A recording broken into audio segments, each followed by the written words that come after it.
Assalamualaikum warahmatullahi wabarakatuh.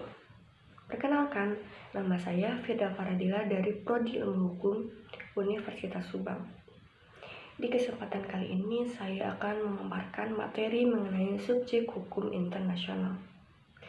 Subjek hukum internasional adalah suatu entitas yang dibebani hak dan juga kewajiban oleh hukum internasional. Hak dan kewajiban ini berasal dari formal maupun non-formal, baik dari perjanjian internasional ataupun kebiasaan internasional. Secara teoritis, subjek hukum internasional hanyalah negara saja. Namun, secara praktisnya ternyata tidak hanya negara yang menjadi subjek hukum internasional, tetapi ada juga organisasi internasional, Palang Merah Internasional, kaum pemberontak, Tahta Suci Vatikan, dan juga individu. Menurut Mohtar Kusumaatmadja, subjek hukum internasional terbagi menjadi dua, yaitu secara penuh dan juga terbatas. Yang penuh ini adalah negara, dan yang terbatas tentu saja subjek hukum selain negara. Negara adalah aktor utama dalam subjek hukum internasional. Mengapa? Karena yang kita tahu, hukum internasional itu mengatur hak dan kewajiban tiap negara, yang tentu saja negara ini menjadi aktor utama dalam subjek hukum internasional. Lalu negara memiliki peran dalam membuat suatu perjanjian internasional. Negara mempunyai force dan juga authority. Lalu selanjutnya ada organisasi internasional.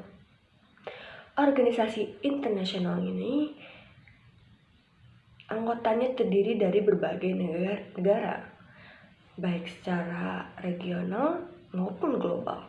Sifatnya sendiri ada yang spesifik ataupun umum.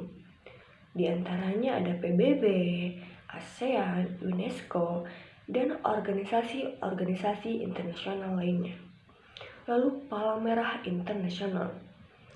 Palang Merah Internasional ini bertempat di Swiss, yang dimana hanya berdasarkan kemanusiaan saja, seperti membantu korban-korban akibat terjadinya perang. Yang artinya Palang Merah Internasional ini harus independen dan tidak boleh diintervensi oleh negara manapun. Lalu ada kaum pemberontak.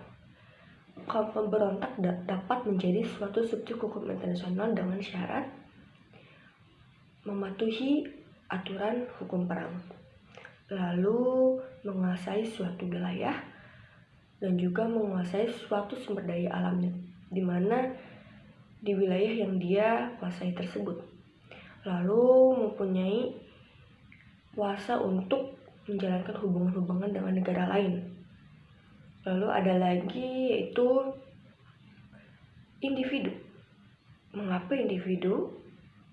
Karena individu ini setelah perkembangan zaman dapat mengajukan perkara kepada mahkamah arbitrase, yang artinya individu ini menjadi entitas yang memiliki hak dan kewajiban dalam suatu hukum internasional. Lalu terakhir Tahta Suci Vatikan. Tahta Suci Vatikan ini hadir karena Traktat Lateran pada tahun 1929 antara Italia dan juga Tahta Suci Vatikan, yang isinya memberikan suatu sebidang tanah pada Tahta Suci Vatikan. Itu artinya Italia memberikan eksistensi penuh kepada Tahta Suci Vatikan itu sendiri. Sekian dari saya, mohon maaf bila ada kesalahan kata atau kurang jelas. Kurang lebihnya mohon dimaafkan. Wassalamualaikum warahmatullahi wabarakatuh.